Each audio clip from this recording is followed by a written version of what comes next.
নমস্কার বন্ধুরা, আমরা আছি এখন দোদাবে, তামিলনাড়ুর দোদাবে। এটা নীলগিরির উচ্চতম পর্বত। এটা আছে 8662 ফুট, আর হলো 2600 মিটার।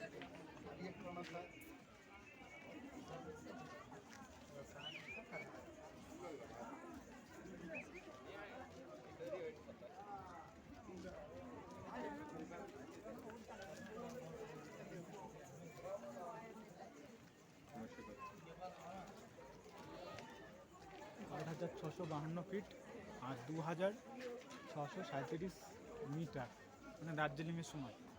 ভালো ঠান্ডা আছে আজকে, ঠিক আছে। এটা তামিলনাড়ুতে পড়ে, দোদাবেতা, তামিলনাড়ু ট্যুরিজম, নীলগিরি পর্বত।